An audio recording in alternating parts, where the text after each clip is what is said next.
पूज्याय राघवेन्द्राय सत्यधर्मरथाय च भजतां कल्पवृक्षाय नमतां कामधेनुवे कृष्णाय वासुदेवाय देवकी नंदनाय च नंदगोपकुमाराय गोविंदाय நமோ நமः. ஐந்தாவது வேதம் என்று போற்றப்படும் மகாபாரதம் பார்த்து வருகிறோம். இப்போ அர்ஜுனன் ஒரு விதமாக துவாரகாவாசிகளை மட்டும் அழைத்து வந்தார். ஆனால் மனம் முழுக்க வேதனை. மகாபாரத யுத்தத்திலே மிகப்பெரிய கதாநாயகனாக காண்டீபதாரியாக எதிரிகளை பயமுறுத்தும் சிம்மமாக திகழ்ந்தவன் அர்ஜுனன். ஆனால் இப்பொழுது கயவர்களின் தாக்குதலை சமாளிக்க முடியாத ஒரு நிலை. காண்டீபத்தை பூட்ட அவனால் முடியவில்லை. எப்பொழுதுமே அஸ்திரம் தீராத ஒரு விஷயத்தை வைத்திருப்பான். அஸ்திரம் இல்லாமல் திணறுகிறான். இது எல்லாத்த விட அந்த அஸ்திரத்துக்கு பிரயோகிக்கக்கூடிய அந்த மந்திரம் அனைத்தும் மறந்தே போனது. இப்போ என்னன்னா, எதுவெல்லாம் அர்ஜுனனுக்கு பலமாக இருந்ததோ இன்று அனைத்து பலத்தையும் இழந்து நிற்பது போல ஒரு எண்ணம் அர்ஜுனனுக்கு. அப்போ வேதவியாசரை சந்தித்தான் அர்ஜுனன். சுவாமி, மகாபாரத யுத்தத்தினுடைய விஷயம் வேறு. இன்று என்னுடைய நிலைமை கல்வர் முன் தோற்று வந்திருக்கிறேன். மனமெல்லாம் மிக மிக மிக கலக்கமாக இருக்கிறது. இந்த நிலைக்கு என்ன காரணம் என்று வேதவியாசரத்தில் நமஸ்காரம் செய்தபடி அர்ஜுனன் கேட்டான். அப்போ வேதவியாசர் சொன்னார், என்னன்னு கேட்டீங்கன்னா பாருங்க, யாதவர் அத்தனை பேரும் குலம் நாசமானது. இன்னும் சொல்ல போனா அர்ஜுனா, நீ நம்பிக்கையே முழுமையாக போனதாக நீ பிதற்றி கொண்டு இருக்கிறாய். இன்னும் சொல்ல போனா கிருஷ்ணன் இல்லை என்கின்ற ஒரே விஷயம் உன்னுடைய பலத்தையெல்லாம் நாசம் செய்திருக்கிறது.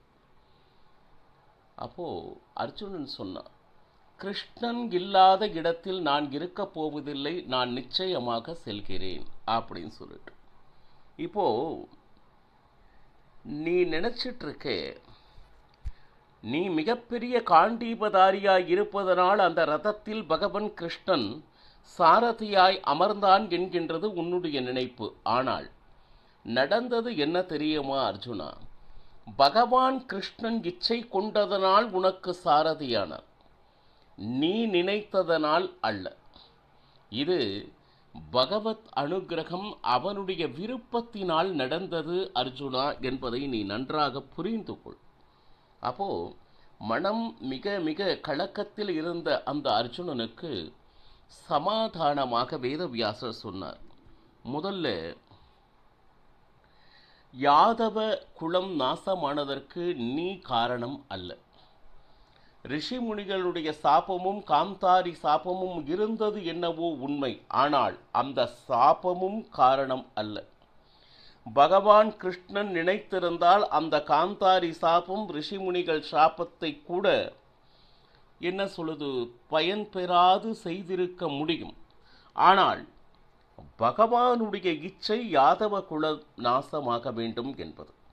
எப்போ பகவான் நினைத்து விட்டானோ அதில் இருந்து தப்பிக்க யாராலும் முடியாது என்பதை நீ நன்றாக புரிந்து கொள்.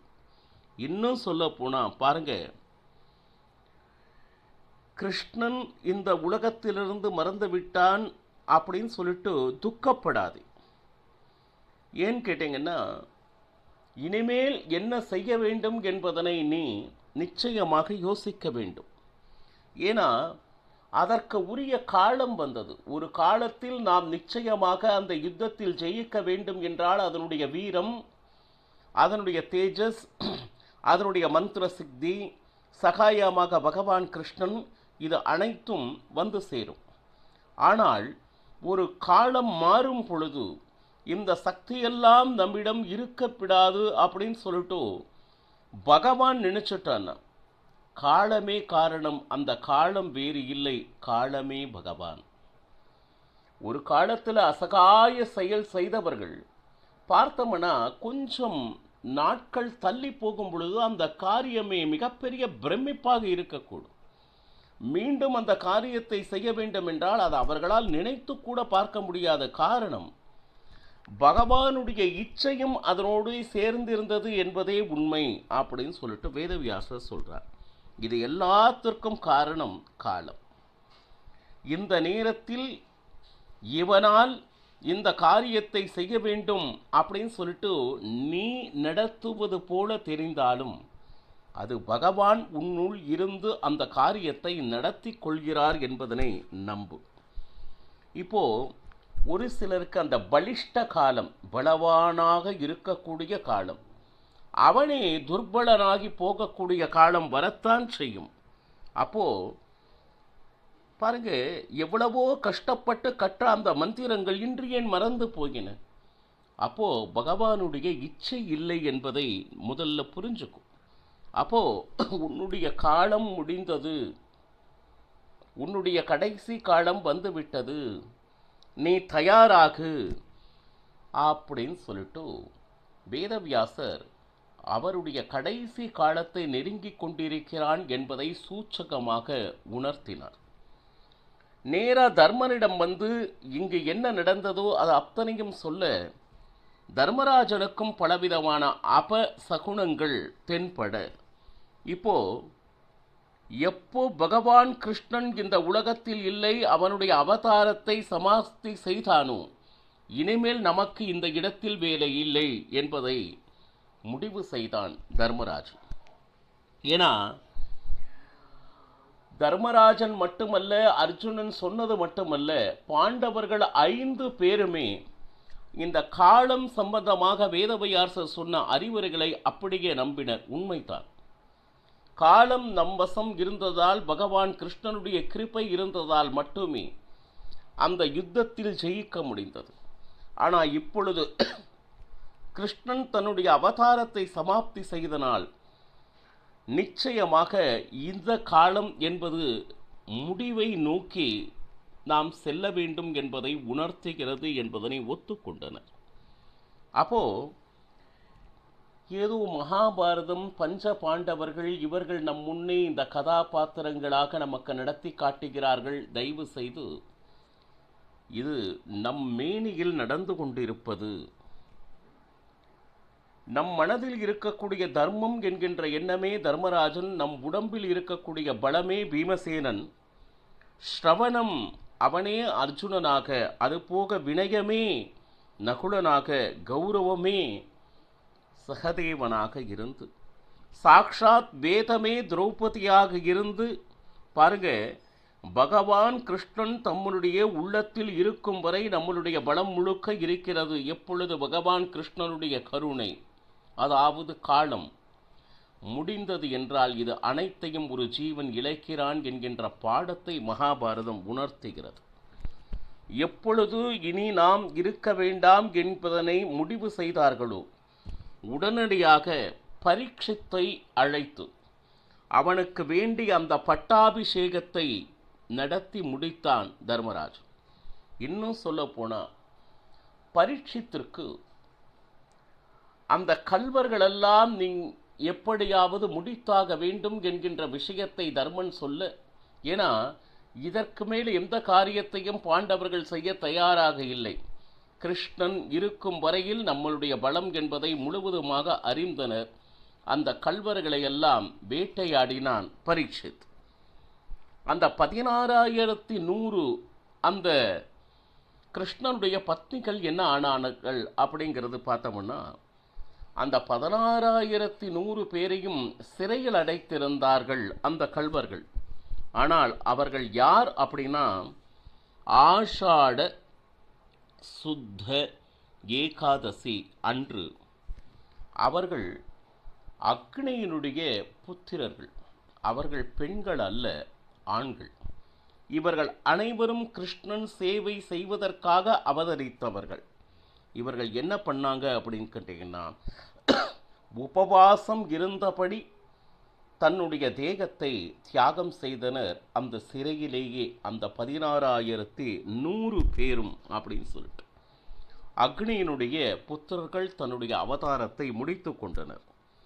அப்போ எல்லாருக்கும் அவர்களுக்கு அந்த சிரார்த்தங்களை செய்து இவர்கள் இந்த நாட்டிலிருந்து கிளம்ப போகிறார்கள் என்ற உடனே தன்னுடைய மூதாதையர்களுக்கெல்லாம் என்னென்ன செய்ய வேண்டுமோ அந்த காரியங்களை செய்து வேதவியாசர், நாரதர், யாக்ஞவல்யர் இப்படி உத்தமமான ரிஷிகளை அழைத்து அவர்களுக்கு வேண்டிய அளவுக்கு அன்னதானங்களை செய்து, அதே போல அனைத்து ரிஷிமுனிகளையும் அழைத்து பல பல கிராமங்களை தானமாக கொடுத்து, பாருங்க, கிருபாச்சாரியரை வந்து ஒரு கௌரவமான ஸ்தானத்தில் அமர்த்தி இனிமேல் பரீட்சத்திற்கு நீங்கள் தான் வழிகாட்ட வேண்டும் என்று அந்த பொறுப்பினை கிருபாச்சாரியாரிடம் கொடுத்து, யுயுட்சு, அவன் யார் என்றால் திருதராஷ்டிரனுடைய மகன், அப்பா பரீட்சித் சிறு பிள்ளை, நீதான் பரீட்சத்திற்கு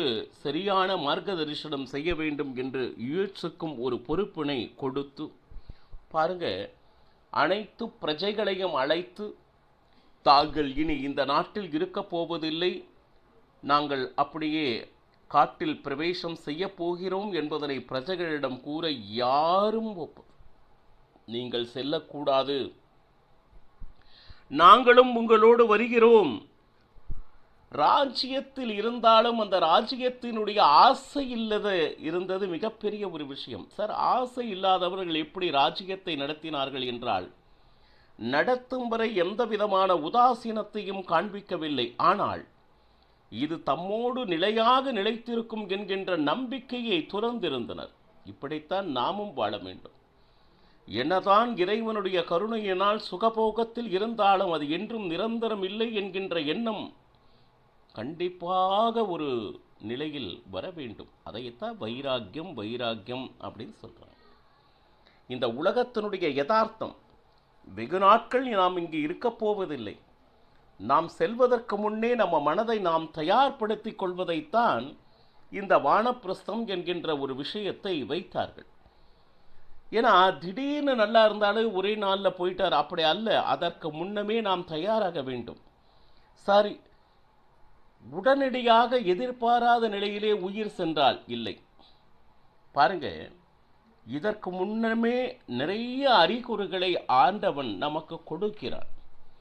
எப்பொழுது தலையினுடைய முடி கரு நிறத்திலிருந்து வெள்ளை நிறமாகிறதோ, இதோ முதல் மணி அடித்து விட்டான். ஆனால் நாம் என்ன செய்கிறோம்? நமக்கு வயதாகி விட்டது என்பதனை மறந்து அதற்கு சாயங்களை பூசி நாம் இன்னும் இளமையோடு இருப்பதாக உலகத்திற்கு காட்டிக்கொள்கிறோம். ஓஹோ, இதிலிருந்து தப்பித்து விட்டானா? முன் வரிசையில் இருக்கக்கூடிய 2 பல்லினை பிடுங்கி விடுகிறான். அப்பொழுதும் இது முதுமையினுடைய அடையாளம், இறைவன் கொடுத்த 2வது மணி என்பதனை மறந்து அதற்கு தங்கத்தினால் 2 பல்லினை வைத்து நாம் அதனை சரி செய்து கொள்கிறோம். பார்வை குறைபாட்டை ஏற்படுத்துகிறான், அதற்கும் ஏதாவது ஒரு கண்ணாடி என்று போட்டுக்கொண்டு அதை சரி செய்கிறோம். இப்படி ஒவ்வொரு நிலையிலும் ஒவ்வொரு மணியை அவன் கொடுக்கிறான். ஜாக்கிரதையாகு, உன்னுடைய காலம் முடிவடைய இருக்கிறது. எத்தனையோ அந்த இந்திரியங்கள் மூலமாக நமக்கு காண்பித்தாலும் அதனை மறைத்து கொண்டுதான் வாழ்கிறோமே தவிர நாம் மனதினால் தயாராவதில்லை என்பதே உண்மை. இப்ப கடைசியில உயிர் போச்சு என்கின்ற துக்கம் மட்டும் இருந்து விடுகிறது. ஏன்னா அந்த பக்குவத்தை சாகும் தருவாயில் கூட அவன் கொண்டு வருவதில்லை என்பதே உண்மை. இப்போ அந்த 5 பேரோடு திரௌபதி கூட ஒரு நாய், பாருங்க, பஞ்ச பாண்டவர்கள் கூட திரௌபதி கூட ஒரு நாய் சகிதம் அந்த ராஜ்யத்திலிருந்து அவர் கிளம்புவ உத்தனித்தார். எல்லா பித்ரு காரியங்களையும் நடத்தி முடித்து தான தர்மங்களை எல்லாம் கொடுத்து, பாருங்க, நேரா அவர்கள் கிளம்பிவிட்டனர் ராஜ்யத்தில் இருந்து. எல்லா ஜனங்களும் இவர்கள் பின்னாடி அழுதபடி நடந்து வந்து கொண்டிருக்க தர்மராஜன் கண்டிப்பாக கூறிவிட்டான், நீங்கள் எல்லாம் வாழ வேண்டியவர்கள், தயவு செய்து எங்களோடு வந்து எங்களை மீண்டும் துன்பத்தில் ஆழ்த்தாதீர்கள் அப்படின்னு சொன்ன உடனே தர்மராஜனுடைய வார்த்தைக்கு கட்டுப்பட்டு மீண்டும் அவர்கள் அந்த அஸ்தினபுரத்திற்கு திரும்பினர்.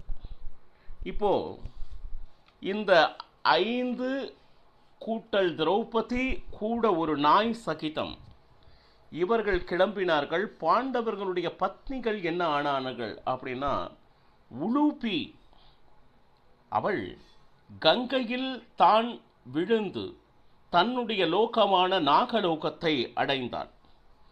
சித்ராங்கதை அவளுடைய ஊராக இருக்கக்கூடிய மணலூரை சேர்ந்தாள். சுபத்ரை நீ இங்கேயே இருந்து கொண்டு, ஏன்னா பரீட்சித்திற்கு சரியான சமயத்தில் நம்பிக்கை கொடுப்பதற்காக அவனை வழி நடத்துவதற்காக நீ எங்கும் செல்லாதே அப்படின்னு சொல்லிட்டு சுபத்ரை அங்கேயே இருந்தாள். காளி, இவள் காளி என்றால் சாக்ஷாத் பாரதி தேவி. இவள் நேராக திரௌபதியிடம் ஐக்கியமானாள் அப்படின்னு எழுதுறாங்க.